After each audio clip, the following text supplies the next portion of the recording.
By the way, I don't even like the word ally that much. It has been driving me mad, that word.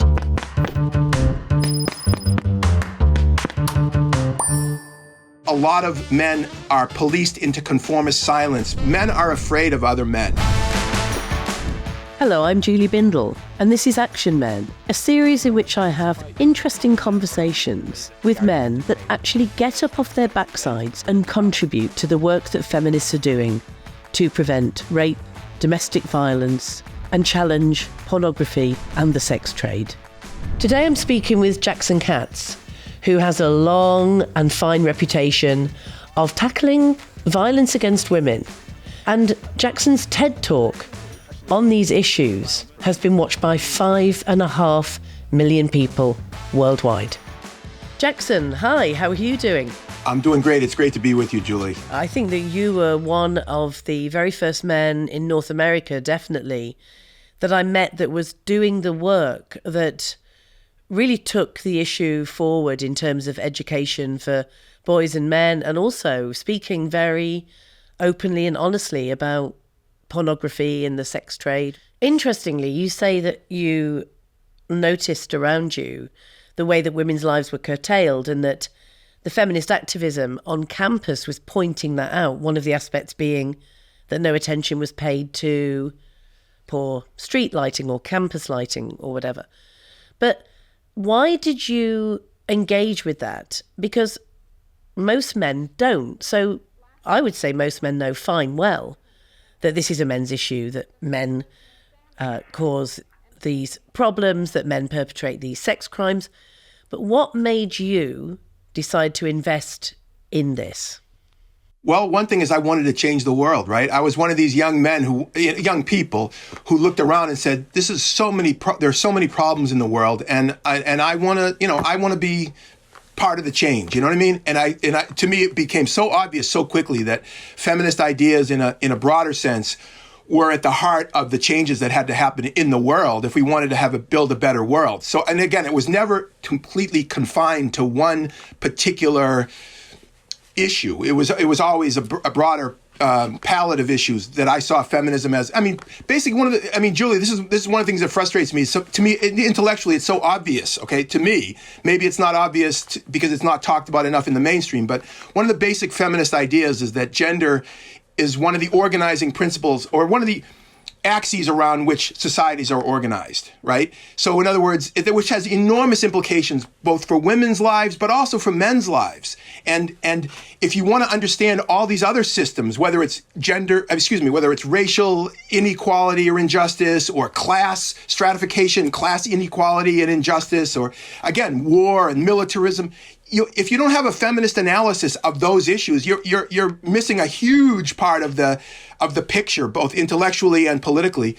And again, I was fortunate enough to get that, and I don't know what it was. There's different elements that people have in their own life. I was pretty empowered. I have to say, one of the reasons why I was maybe different from some other men was because I had the experience of being very successful as a young man. I wasn't one of these men who were bullied or marginalized. I'm not saying I didn't have issues, but I'm saying I did have some a sense of agency, a sense of possibility, and I was totally unintimidated. I have to say, totally unintimidated by the dominant male culture. And I think a lot of men are policed into conformist silence because they're intimidated by other men. Oh yeah, I mean, for sure. And I think that we sometimes forget or don't pay enough attention as feminists about the fact that men are very often coerced, bullied, threatened into that kind of culture of masculinity, part of which, I suppose, the initiation ceremony is some act of major disrespect or even sexual violence or aggression towards women. I mean, did you see that going on in a parallel universe while you were at university, whilst the feminists were doing one thing? And was there a lot of machismo on campus? Yeah, normative sexism and heterosexism. I mean, that was certainly the case. I wouldn't say that I was part of explicit, rituals of degradation, of sexist degradation. I wasn't. But I was aware that there's a certain normative male culture. And I mean, honestly, this is a really key point about why so few men speak up about this. Men are afraid of other men. Okay, so they're both afraid of, and I'm making a wildly general statement, but I think it holds globally. There's a lot of men who are good people and who don't like and don't appreciate at all men's mistreatment of women. But they don't do anything about it, in part because they're afraid. In some cases, the fear is physical. They're actually physically afraid of other men's potential for violence. In other words, if you are a man who challenges other men's prerogatives and privileges, you are sometimes taking a risk with your personal safety vis-a-vis other men. That's just a fact. But I think the broader problem is not physical fear. I think men are socially afraid of other men. They're afraid of losing status. They're afraid of socially awkward interactions with their peers. They're afraid of losing some kind of cachet as being, quote unquote, one of the guys. And so I think what ends up happening is a lot of men submerge their sort of moral sensibility about justice and fairness and equality in the moment, and those moments add up in the moment because they're afraid that, or they make a calculation, consciously or unconsciously. It's a cost-benefit analysis that if they do speak up, there's going to be a cost that they have to pay. And I think, by the way, I think a lot of men in those situations who have a certain moral sensibility will tell themselves a series of stories as a way of assuaging their feelings of inadequacy or even guilt for not speaking up. And some of the stories that they'll tell about why they don't speak up in the face of other men's sexism, some of the stories they'll tell are things like, well, it wouldn't have mattered anyways. What am I going to say? Or what I do is not going to really make a difference anyways. Or he was drinking, and when he drinks, he does these outrageous things. And so what's the point anyways? Or maybe I'm overreacting. Maybe it's just, not as bad as I think it is. Or, I'm just going to stay in my own lane. I'm going to treat women with respect, but I'm not really going to get involved in that stuff. And the result of those stories and more collectively is we have this incredible silence among men all over the world. Young men, old men, middle-aged men, white men, men of color, blue collar, white collar. In other words, we have a ton of silence among men. And I believe from the time that I started doing this work as a 19-year-old that there's an awful lot of potential male allies out there. And I don't even like the word ally that much. And I don't like the word because ally suggests to me that women are tasked with ending men's violence, and men help them do that. I completely agree. It has been driving me mad, that word. And I'm so glad to hear you say it, because absolutely right. Let's think of another word. I mean, you talk about bystanders, which I really like. Now, that's the flip side, isn't it, of what people mean of as allies. So bystanders are, well, you tell me what you mean by men who are bystanders. Sure. Well, so I'm one of the architects of what's called the bystander approach to sexual assault and domestic abuse prevention and sexual harassment prevention, and we've been doing this since the early '90s. And there's way more to it than I'll speak of right now because of time constraints. But just to give you a basic overview. Up in the 1970s and the 1980s, when people did what they called sexual assault prevention or domestic abuse prevention, whether it's on university campuses or in communities, they largely focused on women and gave them, the idea was to give women tactics to avoid situations of potential risk and potential harm. And they called it prevention, but it wasn't really prevention. In other words, teaching women to look in the back seat of your car before you get in, or have a man's voice in the voicemail, or hold your keys as a potential weapon, or have a buddy system when you're drinking or when you're out with friends, make sure that you know who your friends are with. Women were taught these things. They are still taught these things in urban areas, suburban areas, and rural areas. But it's often called prevention, but it's not. It's risk reduction.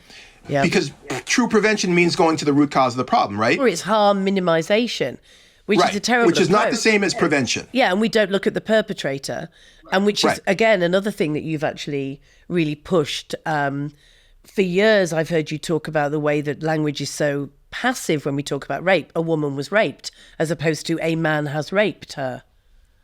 Well, absolutely. And so, I could honestly, the language piece is so incredibly important. But let me, just for the sake of the discussion, can I just finish the, and I'll tie it up a little tighter. But the bystander piece, when back in the day, when in the 70s and 80s, when men were focused on, again, mostly was focused on women and how they could minimize their harm. Again, not prevention, but harm reduction or risk reduction. Under the name of prevention. But when men were focused on, it was almost always as perpetrators or potential perps. So the spirit of the educational message to men was, you better know the law, about consent, and especially sexual consent, especially involving alcohol. And you need to know if you're anywhere near crossing the line, and you're with somebody sexually, you need to pull back. Or when it comes to domestic abuse, if you are getting worked up in a relational conflict and you can sense that agitation might lead to you acting out physically, you need to figure out how to de-escalate, because if you go one step further, you could be committing a crime. The problem with that focus on men and young men is that most men don't identify with that. They don't see themselves in that. In fact, on university campuses in the United States or in North America, and I would guess that this is true in the UK as well, but I certainly know that in the North American context, the vast majority of men who commit sexual assault on university campuses, don't think that they've done anything wrong. They don't think that they've committed a crime. They certainly don't see themselves as rapists. And I'm talking about men who have committed the legal definition of rape and sexual assault. I mean, exactly. It's like we can look at in the UK, in England and Wales, it was perfectly legal for a man to rape his wife right up until 1992 when feminists changed that law. Because the perception was, of course, these men, how could this be rape? She belongs to him. And the women also internalized that message. They knew that something terrible had happened, something they didn't want, but that they were also told this wasn't rape. Right. Well, absolutely. And that's one of the many great feminist contributions to transformations globally over the past half century that have upended thousands of years of patriarchal abuse that's been enshrined in normative practice as well as the law. I mean, this is an incredible story that hasn't been told as broadly as it needs to be told. For example, the contributions of the domestic and sexual violence movement to human thriving and human advancement, not just women's lives, obviously women's lives and girls' lives, but also just improving us as a species and improving men's lives as well. Anyhow, when I was doing my work, and again, starting in my 20s, my activist work as a university student, and then afterwards, and then in the early 90s, when I was trying to build the sort of educational programming that I thought needed to happen, obviously, the bystander approach was an approach that moved beyond the perpetrator-victim binary. In other words, instead of focusing on women as victims or potential victims or survivors, and focusing on men as perpetrators or potential perpetrators, which, by the way, doesn't work because most men don't even identify as perpetrators. Right. So if you walk into a room full of men and talk to them as if they're potential perps, they're going to say, why are you talking to me like this? You need to talk to the men who have a problem, not me. I'm a good guy. And most men say this to this day. Well, or they do the whole kind of hierarchy of abuse, which is go get those paedophiles. Go and talk to those that actually abuse kids. Right. They will actually say to you something quite blatant like, I hit her very occasionally and I've never left a mark.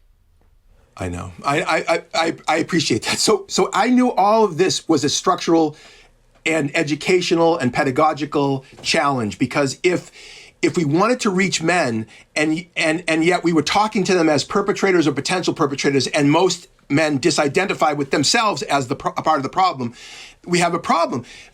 There was an approach that in graduate school, I had a professor who, along with his colleagues, was looking at a way of preventing middle school, that's, 13 and 14-year-olds, bullying by moving beyond, instead of focusing on the kid doing the bullying and the kid experiencing it, they focused on everybody else. All the kids around the kid doing it, all the kids around the kid experiencing it.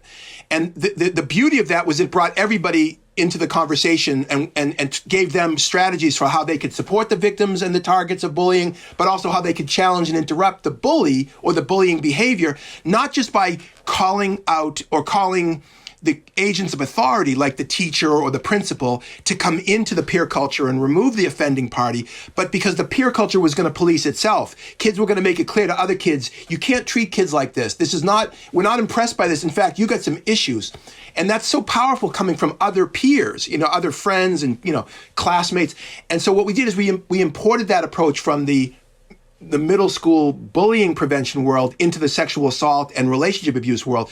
And the goal of that was to get men to start speaking up and challenging each other when they act in any misogynist way. And by the way, not just at the point of attack, not just when they see an incident of sexual assault in front of them. This is not a, nightclub bouncer training. You know what I mean? It's not, we don't need more nightclub bouncers. This isn't just intervening when an assault is happening.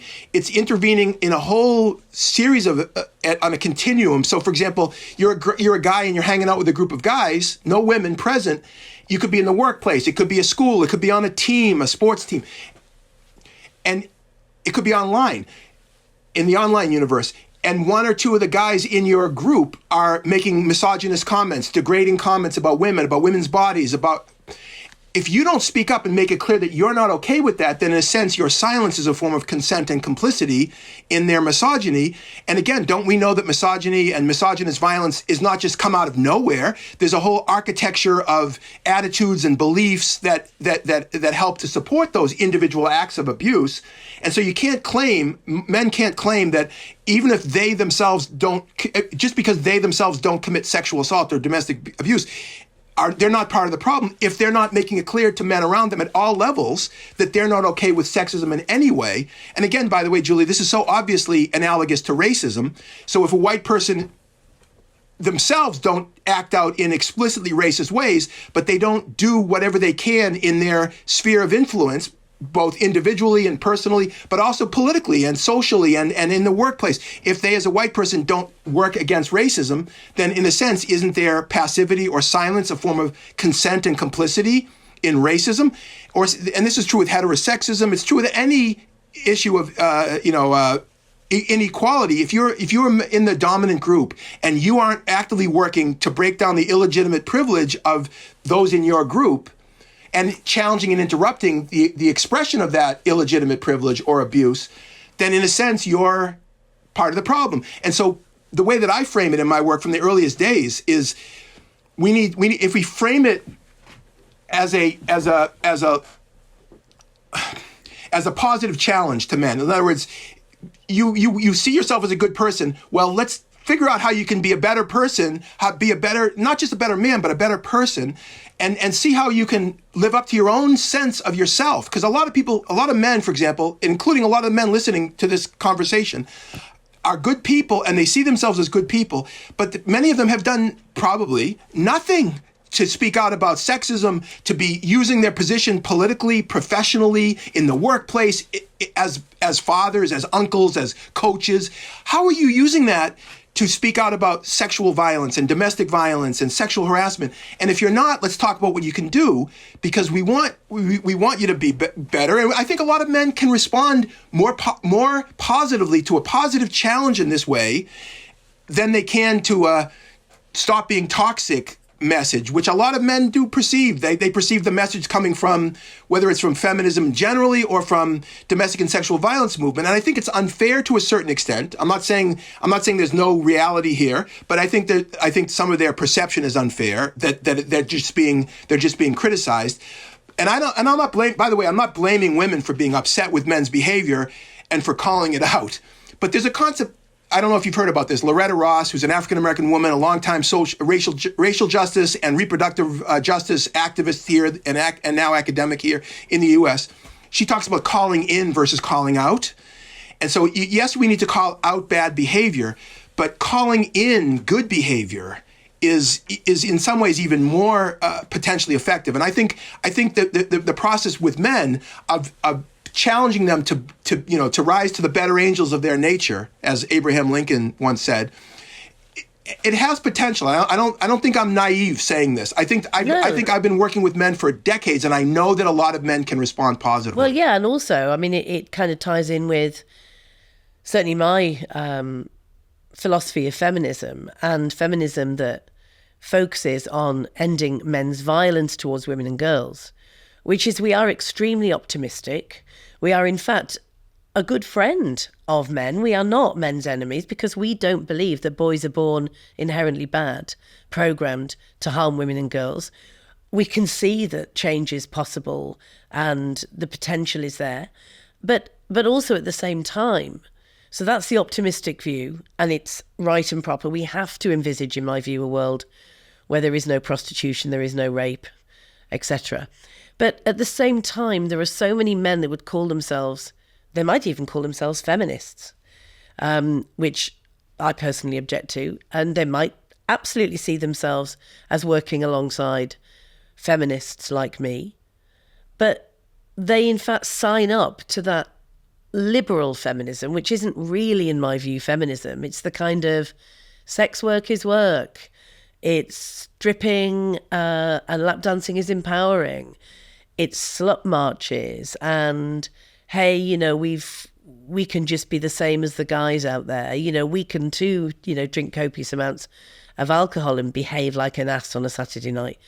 And it's that liberal feminism that some men really favour above the actual feminism, where you are challenging men, often making yourself extremely unpopular, being disliked, and sometimes being punished and ostracised for it, for saying you are the problem.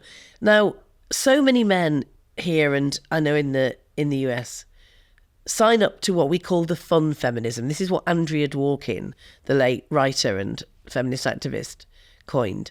The fun feminism, which is if men sign up to a particular type of feminism and it costs them nothing at all, they're actually signing up to something that isn't feminism. It's not radical. The notion that boys will be boys that you often hear, I often say, you never hear feminists, like you just said, you never hear feminists saying boys will be boys. You know why? Because feminists have too much respect for men than to think that we're just overcome by our hormones and we can't control ourselves. Right, exactly that. Exactly Right. that. It's an excuse. It is biologically determinist. It's the most pessimistic view of men imaginable. What it's saying is, to me, Jackson, you can't fix this problem. It's inherent. Right. And by the way, it absolutely. And it's often said by people who claim to be defending men. So in other words, you have people on the political right and sometimes on the left. I understand it's not just on the right, but you have people who are seeing themselves as defenders of men who will say boys will be boys. But it's an anti-male statement because it does suggest that men can't be better, people can't be have higher moral reasoning because somehow we're just overcome by these urges that we can't control. It's so flipped on its head to call feminists anti-male when they're the ones who have too much respect for men than to claim that we're just knuckle draggers who there's no hope for. Right, and often we're accused of saying all men are potential rapists when actually it's the men coming out with that ridiculous line about we can't help ourselves. Our hormones are raging. Right. They're the ones saying all men are potential rapists, not us. I know. And by the way, I have to say, and I'll answer. I'll get to your specific question in a moment. But I have to say, men's violence against other men is a huge problem in the world. And feminists have been talking about this for decades, for centuries even, but certainly for decades. And from the beginning of my work in this area, it wasn't just about altruistic concern for women. I have to say, what drove me initially to take, women, what we used to call women's studies classes in college and classes with gender in the title, because that was drawing me. Not because I already had a preconceived intellectual or academic or ideological inclination necessarily, but it was because I wanted to improve my own life, because I was unhappy with some of the disconnect between the public presentation of myself as a young man and the private struggles in my family and my psyche and my thinking about relationships with girls. I happen to be heterosexual, so I wasn't happy with any of this really. And I thought, I need to study this. I need to learn this. I need to have dialogues with women, with other men. That's what drew me into it. It was self-interest. And I think it wasn't just altruism. And I think one my friend and colleague, Michael Kaufman, who's, the founder of the White Ribbon one of the co-founders of the White Ribbon Campaign, a longtime activist and writer, He in 1987 wrote an essay called "The Triad of Men's Violence," which the triad of men's violence is men's violence against women is connected to men's violence against men, which is connected to men's violence against themselves. For example, suicide, which is violence turned inward. And from the earliest stages of my sort of consciousness around this subject matter, I made the connections between all these forms of violence. And feminists have been making these connections, even though centering women's and girls' experience is critical, obviously, and it's the central feminist project. it's beyond, it's broader than that. And so the reason why I'm saying this is if we want to talk about building men, getting men to start standing with women and feminists, if you say to them, you know what? Feminists have been talking about this for decades. The feminists care about men's violence against men. Feminists care about boys, for example, growing up in homes where their father abuses their mother and traumatizes the kids. You know how many boys, and you know this because of your work for many decades, really, how many boys and men have been victims, like how many boys and men's mothers have been murdered by their fathers or their mothers' boyfriends, and the trauma, the incredible loss and sadness. How many men, by the way, not just boys, but how many adult men, myself included, have women in our lives who have been victims of other men's violence? I mean, the idea that somehow it's anti-male to challenge men's violence and to try to change systemic practices around, sexism, that somehow it's anti-male, it's just, to me, it's so intellectually dishonest and disingenuous. It completely is. And I remember looking at a statistic about the prison system in the US, of which, of course, I'm deeply critical, as I'm sure you are too. And seeing that such a significant minority of young men serving prison sentences were serving it for trying to protect a female in their family who was being battered and abused, and they, of course, were also the victim of that father or stepfather's violence. And this isn't that kind of whole male protection racket of, I'm going to take care of our women. It was, some of the interviews I read from men who were incarcerated were saying, what were we supposed to do? He was going to kill her, and he would probably kill me.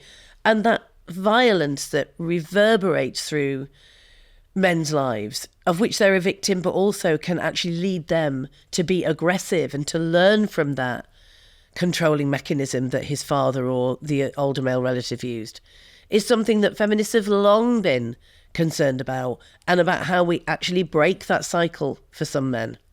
Oh my God, yeah, absolutely. And by the way, one of the basic feminist sort of projects, if you will. And I'm talking about, and again, I'm making a broad statement, and there's, all these intersectional elements, and you can say that it has different cultural and global North and global South applications, but I think it's pretty generally consistent across patriarchal societies, is to break down the artificial distinction between the private sphere of the family and the public sphere, in part because the private sphere has been the way that men have historically controlled women, keeping them confined to the private sphere of the family. And it's a false dichotomy in so many ways, in part because what happens in the family spills out into the larger society in so many ways. And by the way, another point I make often is, again, it's basic feminist 101 stuff, okay? I'm not saying that I came up with this, but the family is supposed to be the refuge of safety and security from a violent, cruel world, and yet it's the place where women and children are most vulnerable to violence from men. Let's talk about your books, because I'm really interested. I mean, I've read your books. I've known of your work over the years. We've met at various conferences and events. I think the first one we met at was an anti-porn conference in Boston, and I read The Macho Paradox, along with many others. It's a bestseller.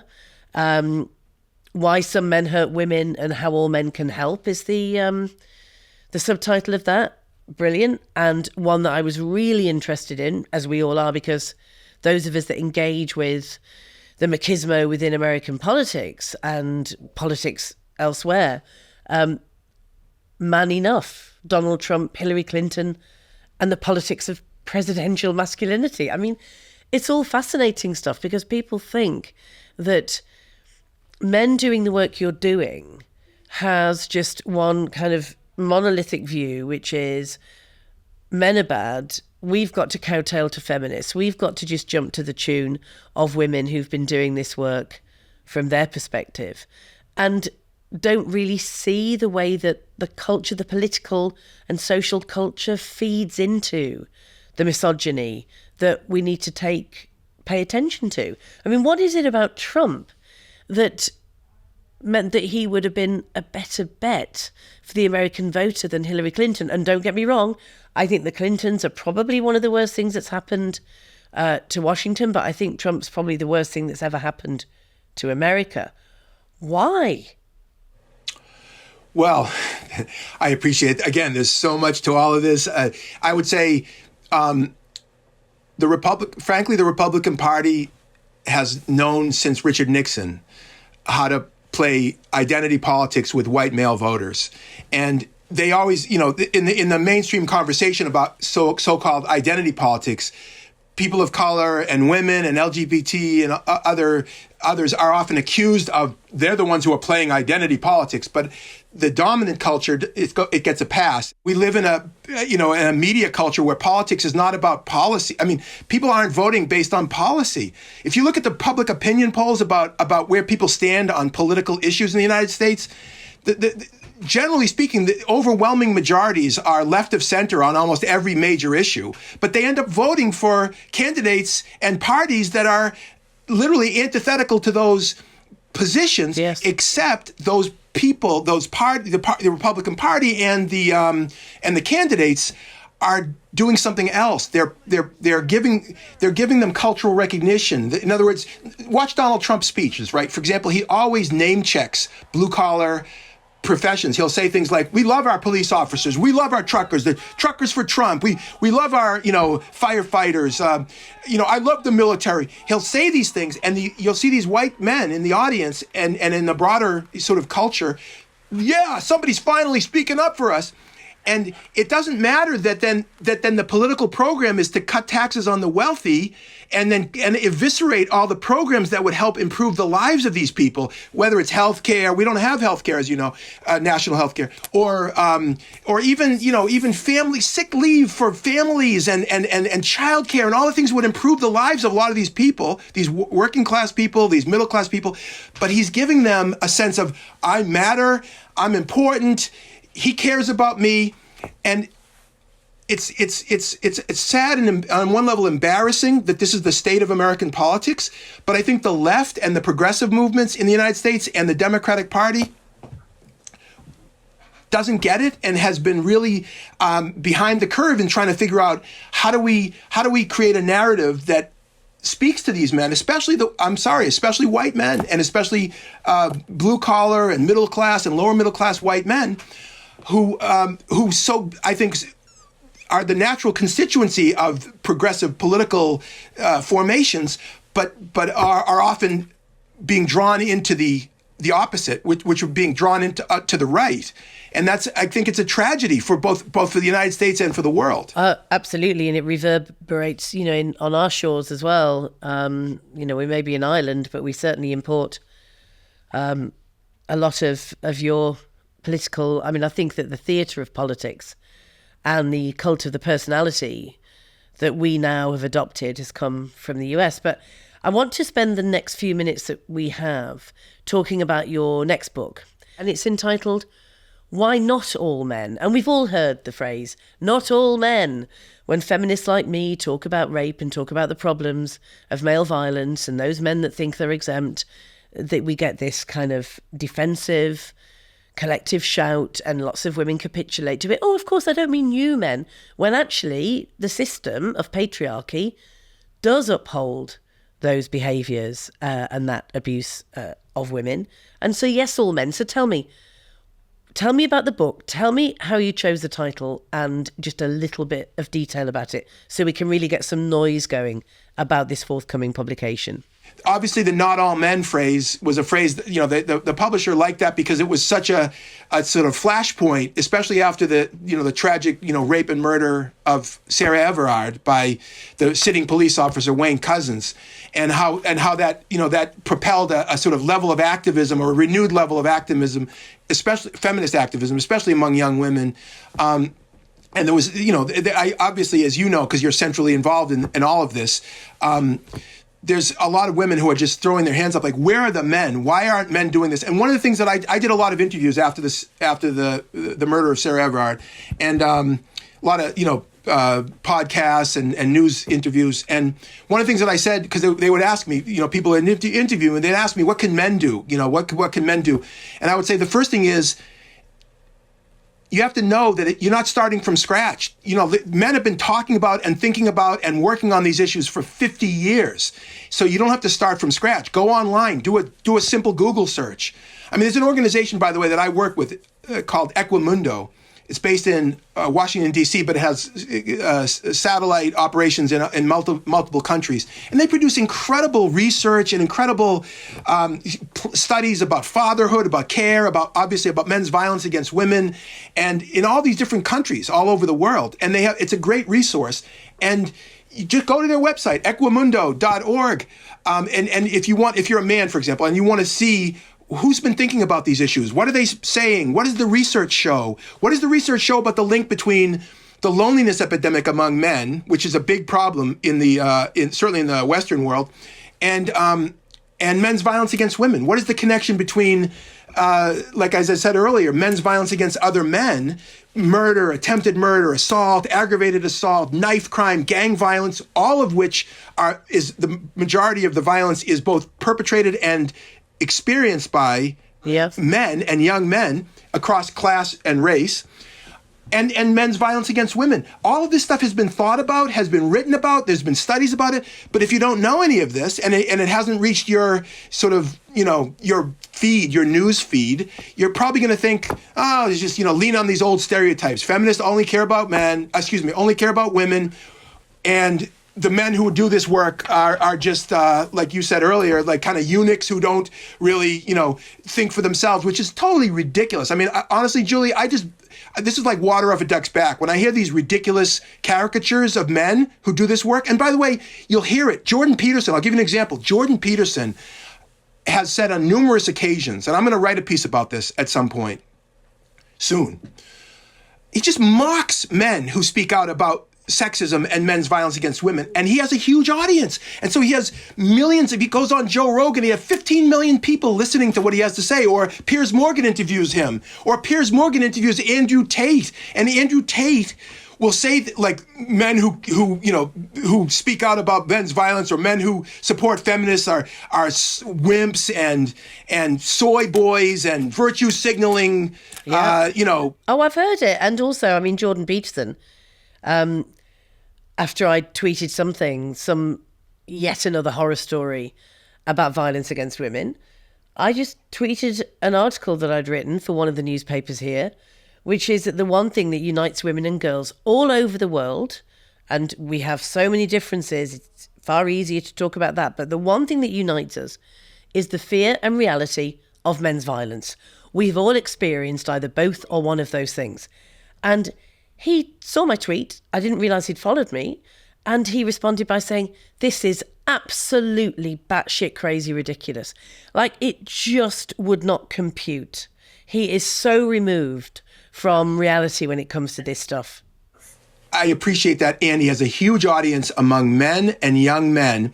And I think part of the challenge for those of us who are doing the work, who are men, doing the work, is that we have to have a bigger megaphone. We have to reach more men. Because, for example, one of the things that some of those men, including Andrew Tate, and in a more extreme way, obviously, his misogyny is even more extreme than Jordan Peterson's. Oh, for sure. But one of the things that they do is they speak to men, and they, in a sense, have convinced men that they care about men and that feminists and men like me don't care about men, which is total, as we say, BS, right? Thank you for taking this time to talk with me, Jackson, and very, very best wishes to you, and I hope we bump into each other soon.